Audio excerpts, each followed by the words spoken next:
Hello and welcome to another spoiler episode of Umineko. This video will have full spoilers for the entirety of the game. It's covering the end of episode 2, and let me tell you, there's big stuff happening that is very spoiler related, so do not watch if you've not read the whole thing, or if you don't care, but even then you probably won't understand some of the stuff I'm talking about. And as usual, the end section of this video, the second half, however actual amount of time it ends up being, will be where I discuss the kind of whodunit angle on episode 2 as a whole this time, since it's the last spoiler video for the main game of episode 2. I'll put forward my best attempt at a theory of what happened. Let me tell you, it's still real hard, even understanding the nature of the culprit, but listen, we'll get there. First, we need to talk about George and Shannon.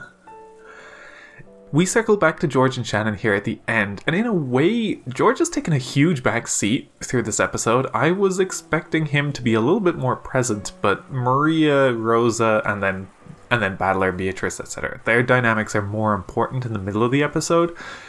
George has mostly existed at the start for a lot of setup, mostly in that case to do with his relationship to Shannon, and we come back to it here, but it's interesting how little time that's actually gotten in the middle of the episode. And one reason for that is that George has some ways failed to live up to expectations. Battler is the one who fiercely defends Canon and argues against Rosa despite her stubbornness. The way George will fight his family is that he will side with Shannon, he will go with her. At the start of this section, she has been cast out, and he went with her in solidarity, but he didn't exactly put up a passionate defense of why Rosa was wrong, or try to really defend Shannon's honor when she was being reduced to tears. And I'm not trying to just call out George as being an ineffectual defender, or not being passionate enough, or anything like that, but I think it's important to think about the ways in which he does and does not fight. And I think one of the really important things in this section, and one of the things that came up at the start of the game, and is being deeply underscored here, is that George does not share Shannon's belief. George will pretend to share Shannon's beliefs in order to comfort her, or will go along with things Shannon says for the sake of her mood. But it is ultimately not that different to how he handles Maria as a child who doesn't quite understand the world. George is doing it in a pretty condescending way, and you'll notice it with the ways in which Shannon will be legitimately distressed about something to do with Beatrice, and George will be laughing about it and have to cop on and realize like, oh sorry, I shouldn't be laughing at this. But he never takes the further step of respecting how she believes in this thing, or understanding her point of view, because from George's point of view it's just patently nonsense and none of it is true. Shannon believing it's true only means that he feels a need to support her, broadly speaking, but it is not a true belief. And this is an interesting thing to bring in when, at the very beginning of this section, George is talking to the servants about what they saw in the servants' room, what happened to zombie Canon and what was going on there. And they're all confused themselves. They don't know concretely, well, Gohda's probably the only sincerely confused one, but cannot give a clear or objective or straightforward recounting of events.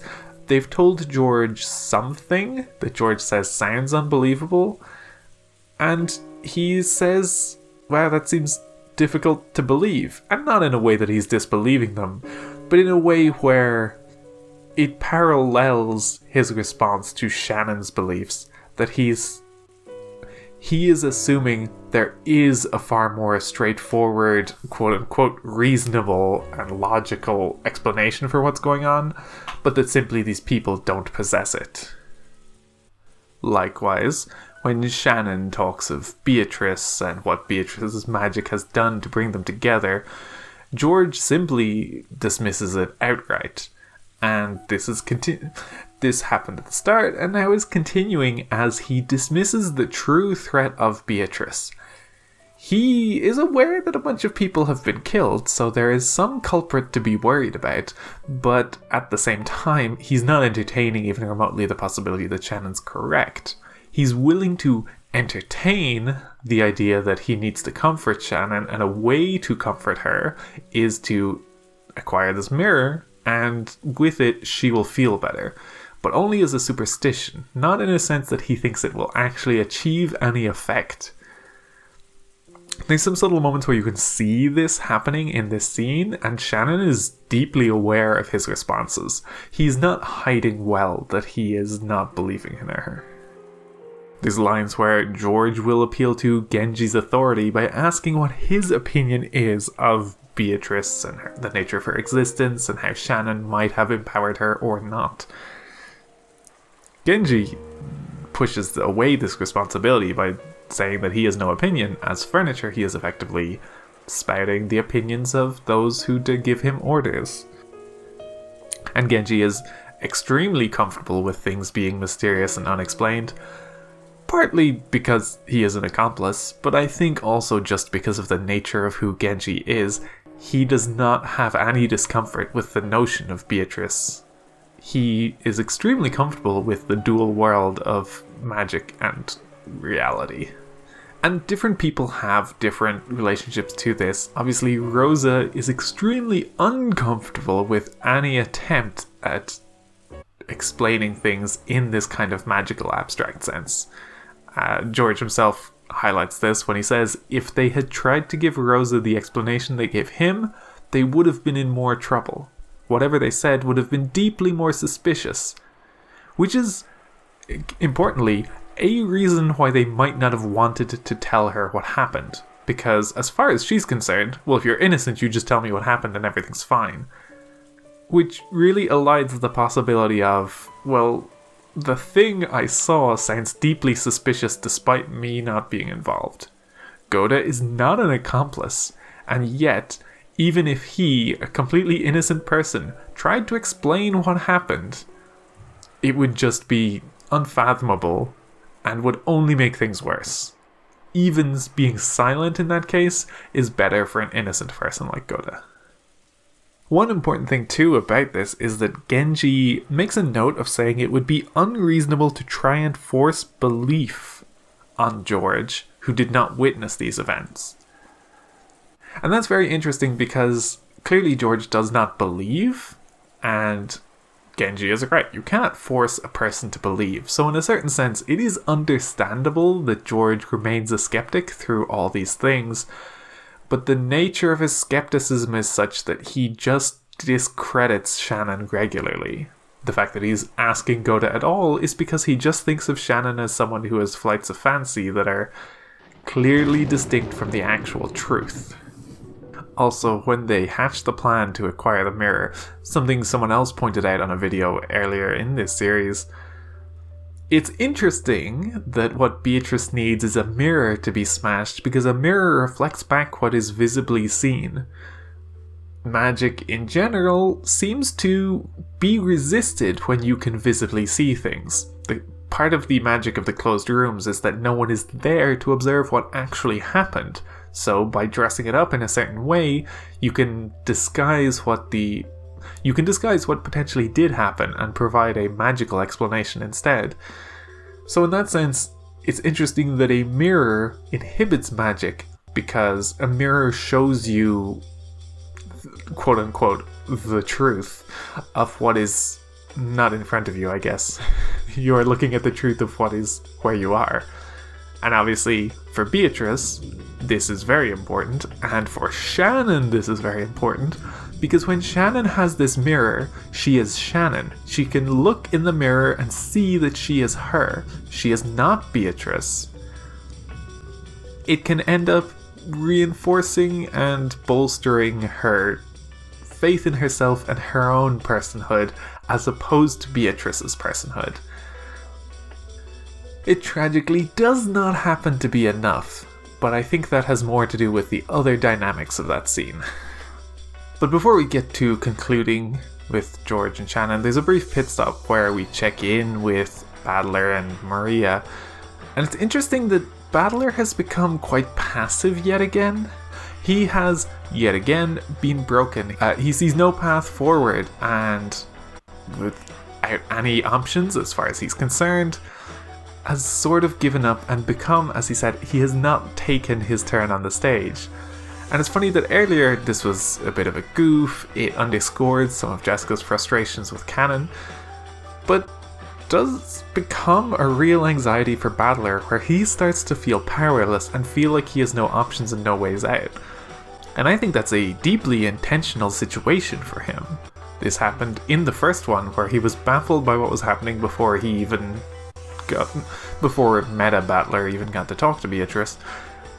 He was stuck in an incomprehensible situation with people who had power vast beyond his, dictating what was happening around him, and all he could do was accept it.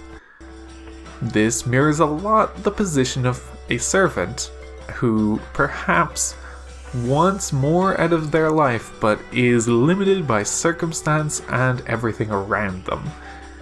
If Battler refuses to understand the feelings of those around him by empathizing with them, Beatrice can engineer a situation where he is forced into similar conditions and has to reckon with them in order to understand it for himself. And we get even very explicit hinting from Beatrice that Battler needs cultivating as a player. He cannot handle this game. He is utterly crushed by it. Other people will discuss later in the Tea Party and stuff too, that just, it's an incredibly difficult game. There's no way he could handle it. Beatrice is again, has an arc for Battler where she is trying to engender certain reactions out of him in order to push him certain ways. And next episode we're going to see her give him a lot more help with people who are basically going to assist him and give him like hints about how the game actually works so that he can untangle it. Not to mention, obviously, she's given him the red truth, which functions as a tool for him, even if she pretends that it is a way to cut him down. We also get a little bit of introspection on Rosa and how it feels to be the youngest child of the Shiramiyas, and we've discussed a little bit before how you end up being targeted by all of their traumas and all of their coping mechanisms and getting punched down on a lot. Again, despite the fact that Rosa's pretty high ranked overall in the Shiramiya family, she is still the bottom rung of a particular totem pole that makes her feel like a victim, even as she perpetuates abuse on people with much less power than her. Look forward to the Tea Party. We're gonna really dig into that for Rosa, and we'll get there. So there's one loose end, actually, I do have to revisit now from way earlier in the episode. Everyone goes to the chapel, Shannon, Gohda, and George, and then a bunch of gold butterflies appear and threaten them and harangue them as they hurry back to Natsuhi's room. So, way back when Beatrice appeared to fix Maria's suite, I mused a little bit on what the gold was. The gold butterflies, the gold imagery, the particle effects basically that show up whenever magic is happening. And it's going to be real important for the very ending of these two sections, but definitely I've come to a vague, if distinct, understanding that it is representative of magic happening. It is a glossing over of what might literally, objectively be present and happening, with a little bit of gold dust to smooth over the narrative of what is happening. But specifically, I think any time you see the gold butterfly, you see the influence of the gold, etc., there's some degree of unreality happening, some degree of unreliability in the narration. Now, if there's a massive cloud of gold butterflies while a bunch of people are in the chapel, well, Beatrice is not floating there. There's a lot of unreality happening. Battler is not present. Gohda, who is present, and George, who is present, both will get killed before they can talk to anybody else about this. So we don't even get an untainted version of events here. We don't get someone explaining a thing that they saw. We don't get Gohda saying, I have no clue what we saw in the chapel, but I know I had blood in my hands afterwards. I know I had red goop on my hands afterwards. There simply isn't even a questionable narrative given to Battler after this. We are simply only shown events. And we know that we are shown things that can't possibly be true because, for instance, Kinzo is dead. So any scene with Kinzo is, to an extent, fabrication. Projection, if you want to put it in the slightly less accusatory way. So even the scenes where you see maybe a single gold butterfly, or you see just a butterfly holding onto someone's back, or like in that scene with Rosa, there is a small sparkling of gold butterflies as Beatrice fixes the suite. To me, that feels like a smoothing over where Rosa is willing to lie. Rosa is willing to accept the magical narrative and buy in because of how it makes Maria happy. Because of course, if she contradicted that, then all that is doing is upsetting Maria by both claiming magic isn't real and undoing a piece of magic that brought Maria happiness. What kind of monster would ever try to undermine a child's belief in magic for no reason other than assertion of logic and reality? And then we get a confrontation between Shannon and Beatrice, and this feels like a very key wrapping up to one angle of this episode where we explore the relationship between Beatrice and the other and where we explore the relationships between Beatrice, Shannon, and Canon. This is where Shannon makes her heroic stand. She makes her argument for love and feeling what she has with George is a real love and not one-sided, not a foolishness that they would come to regret immediately. That their love is a long-lasting and sincere apex of happiness for them. And that even if that love does not get to last beyond this one day, that it is still meaningful and a success to her. Or even if not a success, it is a real happiness that she finds satisfying. Beatrice, taking the cynical opinion, basically says that they're just, well, one of them is a horny teen, the other one's in his mid-20s. But the point being that Beatrice taunts Shannon, asserting that, oh, it's such a shame. Even though you got an engagement ring, if you're not going to spend the night together, what is it all worth? Isn't that simply nothing? And I actually like Shannon's response, because this is something that I think I misread a little bit my first time through, but Shannon's response is not really to refute what Beatrice is saying, but to say, yes, spending the night together is a thing we wanted, but there is definitely more to what we want from each other than that, and also, just because we wanted that does not tarnish our love, does not make our love very base and flat and shallow. It's just one aspect of a relationship we have with each other that would have been important to us and a good thing to have, but is not the whole thing our relationship is hung on. Beatrice has difficulty with this as a notion because, frankly, Beatrice has some history with Kinzo, who, even in Kinzo's case, I'm not going to be charitable to Kinzo, but I would not necessarily say that Kinzo's interest was purely physical and gross in that sense.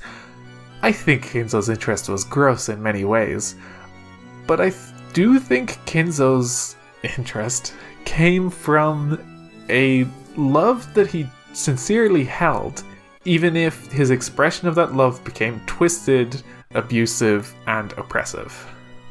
To Beatrice, she can't see past that, and she refuses to acknowledge the notion that a untainted love could exist, while Shannon holds on to that untainted love that she truly feels, because that is what this was for. That is why she is not going quietly into the Golden Land here. That is why she is standing up to Beatrice at all. She is seeing another path to happiness, rather than the one that Beatrice asserted was all they could hope for. Specifically, Shannon's defense I find very interesting, that living with love and crawling through the muck is what humans do. If you sneer and look down on them for that, then you are far inferior to them. The thing I find interesting here is that Beatrice is doing this as a coping mechanism. Beatrice wants to assert that love in general is a shallow, fickle, and selfish thing. Because if she is forced to acknowledge that there are real loves out there and that some people sincerely love each other, and that even in Kinzo's case, there was maybe some love also happening. If she has to acknowledge that, then she has to acknowledge that she still got an awful situation that is not applied to everyone.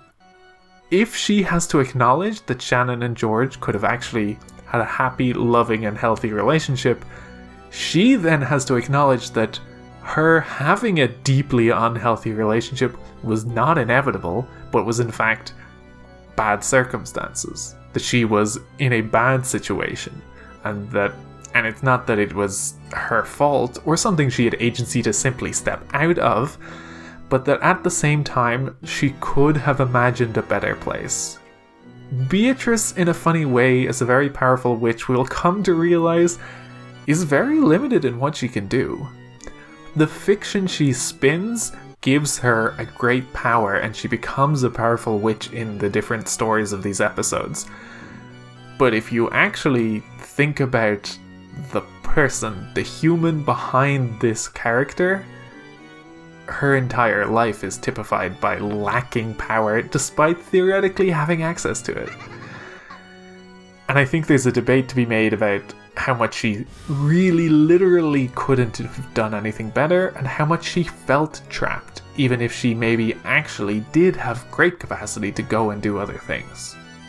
A key thing happening between her and Shannon here is Shannon is telling her, you can find happiness. And unlike the way George and Jessica earlier talked to Shannon and Cannon, Shannon knows the life Beatrice has had and understands her situation. So Shannon's appeal here is not hollow. Shannon is giving this appeal, understanding where Beatrice is coming from, but still making the argument that Beatrice could have grasped at something. Whether or not that's true, it is deeply distressing to Beatrice, and you can see Beatrice get very emotional at the end of this. She is not taunting Shannon as she kills her and George. She is vindictive, frustrated, upset, and is murdering them outright to take out her feelings, especially because at this point she has gone, well, again, as far as she's concerned, she has gone too far to do what Shannon is asserting could be done. And so she wants to end this. She wants it over and done with, and to not hear any of Shannon's pleas anymore.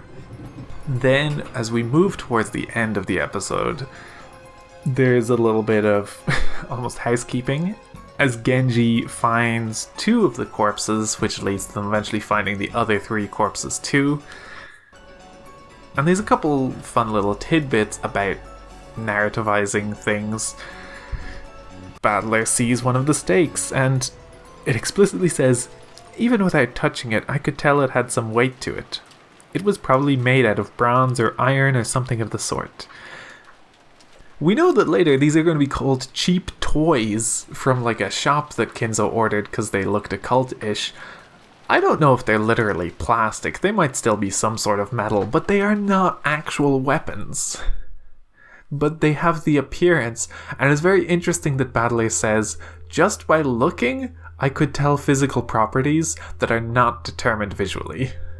Just by looking, I could tell these were heavy, despite the fact that to actually test the weight of something, you need to have it in your hand.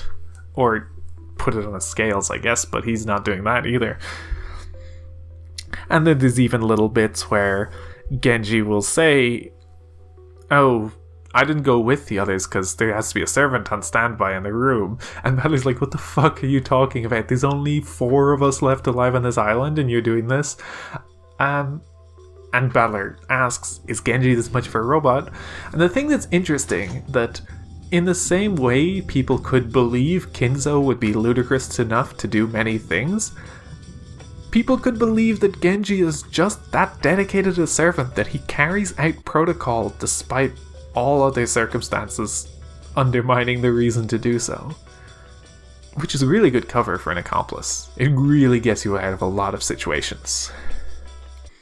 And the final bit of narrativizing things is the way in which the Twilights imply a passage of time that people fill in the gaps of without even necessarily copping to the fact that they have constructed a timeline that may or may not make sense. Because when Battler sees Kumasawa and Nanjo dead, and he sees which Twilights have been enacted on them, he says, oh, this means 3 other people are already dead. Even though that doesn't, strictly speaking, carry. That might be the case. Maybe they got killed after the other 3, but he has no physical reason to believe so. He only believes so because of the presentation of the corpses and the murder mystery. After this, Rosa, in complete paranoia mode, kicks out even Battler, leaving her alone with Maria. And Battler goes out, distressed, distraught. He decides to continue some cycles and basically evoke very Kinzo-like behavior. Drinking, even having Genji come and say, you know that's not good for you. Is this really all you want of your life as your dwindling time goes away? And then even saying, would you like to talk to Beatrice? And then Battler's immediately like, yes. And again, I'm picking up any breadcrumbs about Kinzo in his final years. Genji's very positive spin version of events paints Kinzo as being very atoning in his final years. That Kinzo was drinking partially to drown his sorrows and partly because of realizing his sin and feeling like his life was atonement. Which is an interesting spin to put on the situation, given that, as far as we can tell, he didn't really fix the situation. He did not address it, he did not talk to his children about it. So I'm not quite sure what atoning he could have actually done that maybe, besides the epitaph, which is insufficient atonement, I would argue. And so here we've got to talk about magic again, and this will feed into the whodunit stuff later, but there's a point at which Battler crosses a threshold. Genji says, from here on you will probably see things you will not be able to understand. And then the scenes with Battler increasingly move away from anything that could conceivably be called objective, or whatever way you want to refer to the detective vision as not being tainted by lies and misdirection, or blatant misdirection at the very least. Because Battler steps into the study, he sees the back of Kinzo, and he sees Beatrice. I'm fairly sure that body is dead at this point, but I've got 2 branching theories depending on how much I'm expected to explain here. But even then, he goes in, he sees that, he talks to Beatrice. And then, when we cut away and come back, gold butterflies everywhere as the banquet time starts. Kinzo is animated and talking, and Battler has succumbed and accepted the witch and his furniture. There is a fun scale there to how the magic escalates, and even escalates further in the tea party when you think about it, because they step even outside of the mansion as a magical infused space to a purely magical space of the tea room. Next, it's time to talk about Rosa. She's going to get an even more conclusive treatment. She's going to get even more character closure in the tea party, but for now, we really see Rosa's priorities.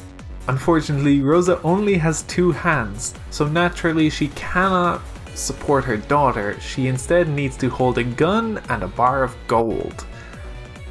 And as she runs away from all of the goat people and the magic that is assaulting the 2 of them, and it's pretty clear the metaphor as she's running away, but I think one thing that is particularly worth highlighting with this metaphor is that Rosa herself is asking, why did I do this? Why would I try and take this gold and the gun? Why would I be worried about money and protection? Which, in a way, these are just 2 forms of protection. The gun keeps you safe now, the gold keeps you safe in the future. The gold gives you possibilities and opportunities. But neither of them is as important as her actual future, her daughter Maria, who she has neglected for a long time. And she acknowledges how she has neglected Maria for a very long time. Rosa has been failing to support and prioritize Maria for a long time. This is a clear delineation of it.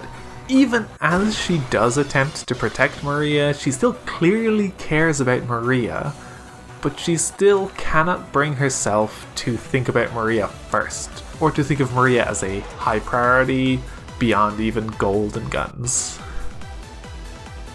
At one point, Rosa even tries to get Maria to go on without her if that comes to it. Now, given the way in which people project behaviour that they see in themselves onto other people, it's hard not to read this as Rosa basically saying, well, if one of us falls, the other should just go. That's just how it is. To which Maria's like, no, I'm not going by myself, I want to go with you. And that gets to Rosa a little bit, because Rosa's like, oh, my daughter gives more of a shit about me than I give about her. Rosa has this realization, or probably honestly not a realization, she's just acknowledging something she has known but refused to address.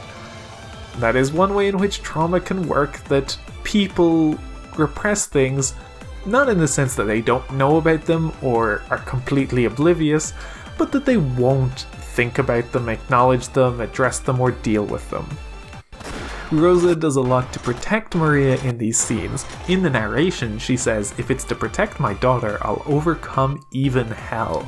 And it's interesting to see the things that Rosa is willing to go out of her way for her daughter to do. Protection and feeling like she is fending off attackers. But Rosa herself is the biggest danger to Maria. This is unfortunately a real thing about how child abuse happens.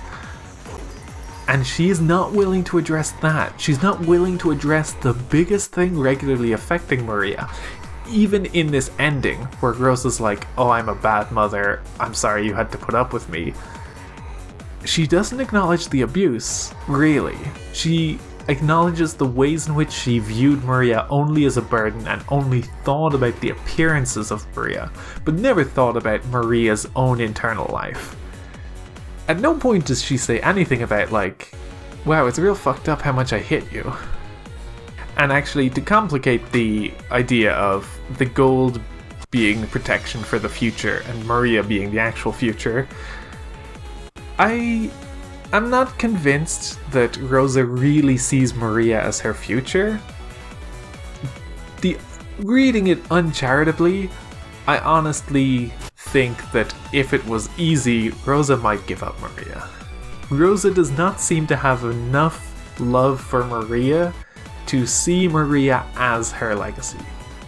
Say what you want about all the other parents, the Higurashi parents, they all love their kids. It's all clear that to all of them, their children are their legacy. Rudolph thinks Battler is a little bit of a shit who's going to maybe not do very well and unfortunately has inherited some of Krause's foibles. But Krause, broadly speaking, seems to care about Battler. Undeniably, Ava loves George and has molded George into her legacy and the future she sees for herself. Meanwhile, Natsuhi and Krause, they snip at Jessica a lot because they're trying to make Jessica into the correct version of herself to be the Higurashi head. All of these other children are seen as their family's futures. Rosa really doesn't think of Maria this way. Rosa thinks of Maria as an accessory she has that undermines her, an accessory she has to look after, an accessory that often speaks out of turn, an accessory that often embarrasses her and does not behave quote-unquote correctly, and that merely creates headaches for her all of the time when she's trying to live what actually is her life. What is her life? Well, Rosa asks that too and starts to realize she doesn't have much of an answer because Rosa has been trying to survive and trying to find what she cares about. It's mentioned multiple times that Rosa doesn't care about her company really. It's not quite doing well, and she unfortunately has to address that, but doesn't seem invested in it. Her trying to date men is often mentioned too, but there doesn't seem to be any one in particular that she is especially engaged with. Rosa in some ways feels like she is seeking something to be her future, and the pile of gold doesn't actually solve that problem. And Maria could just be that for her, but she doesn't seem to have ever taken Maria as that.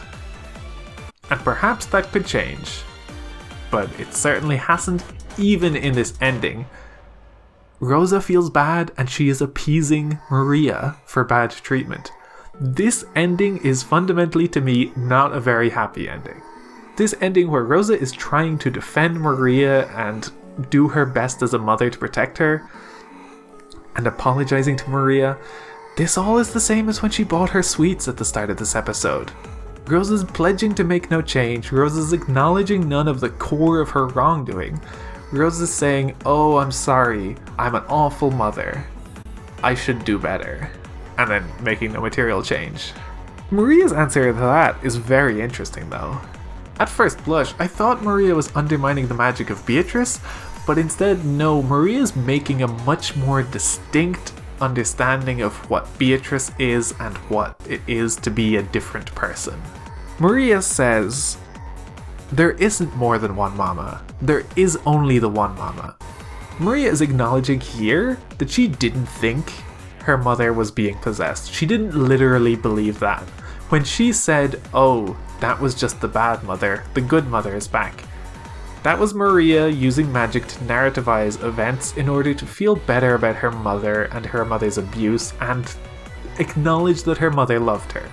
Because despite everything I just said about Rosa, I do think she loves Maria. I just think that doesn't do much to actually engender real warmth and protection and security for Maria. But Maria's line here is effectively her saying, there is one Maria, there is one mother. We express ourselves differently in different situations, but at the end of the day, we are people that exist as all of those versions of ourselves, and we cannot split and shift blame onto one and praise onto another. Maria, showing an immense amount of emotional maturity, is extremely accepting of her mother in this sense, because she says, even if you're abusive to me, even if I'm not pretending that that's a different person, I still love you and I want you as my mother, because let me tell you, Maria does not get another mother. She has this one or none. And maybe you could make an argument that having none would be better. Maria has made her choice that she wants to have this mother. Warts and all. That basically brings us to the end here, but I do want to point out, Maria brings up the Wolves and Sheep puzzle book that Rosa bought her in one of her cycles of appeasement and promised to play it with Maria, and it says she literally did one puzzle and never played it with Maria. This section, to me, this couple of lines, this is where I read it as Rosa is purely being appeasing in this moment. Rosa here has shown me nothing to make me think she has truly turned over a new leaf. This is merely a moment where she feels enough guilt to want to appease Maria and make promises that we have seen her break and that we can fully expect her to break again, no matter what. This could be a true turning point because of the way the metafiction of these episodes work, that it can be confusing to parse.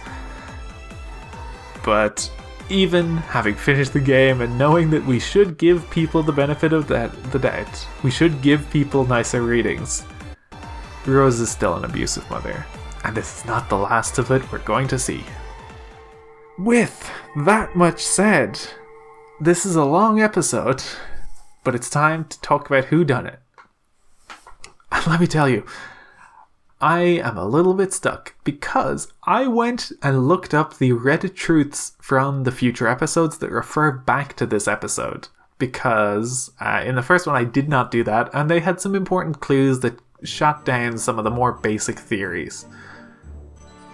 And reading them has really undermined the first Twilight. I should have known not to think Battler might have been right about something. Let me read extra red truths about the first Twilight. From the time Maria received her key to the instant Rosa unsealed the envelope the next day, the key passed through no one's hands. There were no doors with autolocks other than Kinzo's study. The 6 people were already dead by the time they were discovered. All of the deaths were homicides. All 6 were genuine victims and did not take part in a mutual murder. There was no simultaneous murder. Where it says simultaneous murder, I believe that's referring to 2 people killing each other independently. There was no one hiding in the chapel, therefore the shut-in murder, like you say, does not work. When the 6 were killed in the chapel, the culprit was inside the chapel. That really makes it hard. I had to think long and hard about this one. And here's where Rosa's complicitness has to really be underlined, because the simplest way to make this closed room function is for the room to not be locked. And for Rosa to pretend that it was. And for Rosa to construct that argument. Rosa receives the key. What if she locks and immediately unlocks the door? What if this is again part of the instructions and how she was briefed about a game she might be playing with Beatrice? The red truth that at first complicates things is the fact that from the moment Maria received her key to the instant Rosa unsealed the envelope the next day, the key passed through no one's hands. Important part of that red truth is it does not say when Rosa got this envelope. I remember when reading this section, to me there was a little bit of ambiguity about how early in the morning Rosa went to retrieve this key. And if Rosa is in fact an accomplice playing Beatrice's game, she could have gotten this quite early in the morning, locked the chapel accordingly, and then unlocked it again with the key she already had, even if she made a show of going to get the key again. Then we get to the second Twilight with Shannon and Jessica. Again, pretty straightforward that in fact, because of who Shannon is and what his body is, even as he dies, even as he leaves a master key with Jessica, he has Shannon's master key, or Beatrice at that point has Shannon's master key, and can just simply lock the door behind her as she leaves. We know Shannon has her master key because she will later hand it over to Rosa. And we know in this moment, Shannon ostensibly is with Kinzo writing a will. Now, we know that Kinzo is not alive to dictate a will, so in fact Genji at this moment is purely providing an alibi for Shannon. An alibi we will see Rosa acknowledge despite being such a paranoid woman. So I think that one's pretty cut and dry. And I do think one thing thematically and just in terms of the mysteries that the second Twilight underscores is that Shannon is actually dying here. Multiple red truths verify this, but that is distinct from the body continuing on, which is how all of this works. I have decided not to try and construct a fully coherent theory on what zombie canon was, but I will simply say that by some mechanism they faked a person, but there was not a living human body there that they could use, and that it was a sufficiently confusing situation where Kumasawa and Nanjo did not actually die, but did spurt fake blood everywhere, that it was confusing enough that Gohda just simply didn't know what had happened, and at that point, once you are confused, you don't have a clear narrative thread to grab onto. It's very difficult to communicate that to people when you have fundamental questions about what happened directly in front of you. Again, to briefly be thematic, people tend to assume that reality is straightforward, that your eyes can very accurately determine what's going on, and that then you should be able to relay that to other people. But there's a lot of faulty assumptions in that chain of logic. The tricky part Kumasawa and Nanjo's corpses disappearing. Battler actually gave me a clue later when he was accusing Natsuhi of something. I think what happened here was their deaths were faked. We see later red truths that say you would not mistake a dead body, but that to me applies more to when people discover a crime scene, which didn't strictly happen here. So we have no reason to actually be certain that either of these two people died, and there are no other bodies around that could move them. So there is red truth from later games that says they would definitely never mistakenly think that any other person was canon, and no one else can go by canon's name. A different person can't claim that as their name. But there definitely wasn't a human person who could have been canon in this situation. I think this is a way in which the red truth is trying to assert the notion that there is just a clear delineation of person, human, and body as a singular thing, while eliding the fact that, unquestionably, Shannon and Canon are distinct people despite having one body. In my head, this is a place where the red truth is almost contradictory in how it bluntly words things. But perhaps there is still something I'm overlooking about this. Or it may just be about the nature of canon can be dead, but can still exist and be perceived as a person. It can be perceived to speak or respond, despite not even having a dead body to be him. They fake their deaths, they spread blood everywhere. They stepped outside using either Genji or Shannon's key. And then, as Battler says Rosa could have done later, they leave the key in a predetermined place where the other two can pick it up. It might even be literally in the hallway on the way to the room, somewhere innocuous, easy to miss, someone would have not paid attention to. Then once they are in the servants' room, they then offer the keys as if they had had them the whole time. Unlike in future games, there is nowhere here where it says that every key is tied directly to a specific servant. And then, of course, Kumasawa and Nanjo, easily killed by Genji. Not even difficult, they are just found in a separate location out in the rain. There is no red truths or specifics about how they are killed, because the presumption is that they were killed earlier in the servants' room. And this brings us to the final question of George, Shannon, and Gohda. So I think what happened here is that Shannon, Gohda, and George were all in a room together, and then Beatrice, using Shannon's body, took over and killed everyone there. There is a slightly more questionable theory here that I don't think carries, but might be necessary because of how this whole episode ends, depending. Because at the very end of this episode, Battler is going to see Beatrice and Kinzo, and I don't know at what point we are supposed to consider this unreality and unreliable. Because there's a clear moment where Genji flags that this is a transitionary period where Battler is about to go into the magical unreality of the Witch's Banquet. But does Battler talk to Beatrice before or after crossing that threshold? Because if it's after crossing that threshold, we then need to find a way to construct how Shannon could be dead and discovered dead, but that her body still continued and could be used by Beatrice. The obvious answer being there could theoretically be a body double. Battler does have a strange reaction to seeing Shannon's face, because he says there's straight up a hole in it that he could see through, at which point Rosa quickly gets him away from Shannon, and she says to stop disturbing the body of the crime scene. Interestingly refers to Shannon as an it in that moment. But is it possible that this is also her trying to say, oh no, do not touch that, do not discover the deception that I'm supposed to be in on here? I am more confident in the version of events where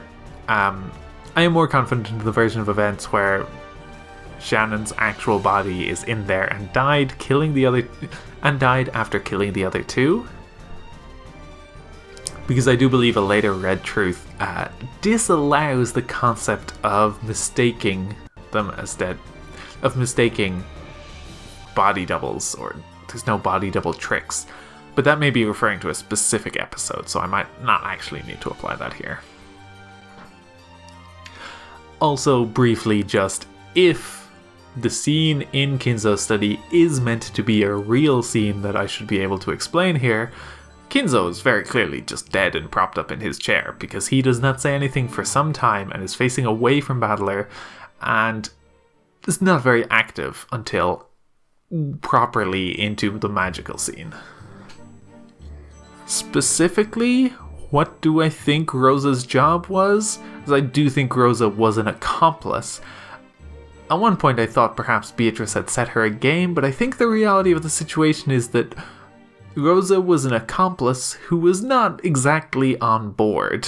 She was an accomplice but too paranoid to necessarily fully fall in line, and was constantly worried about being taken out, what could happen, who would do it, etc., etc.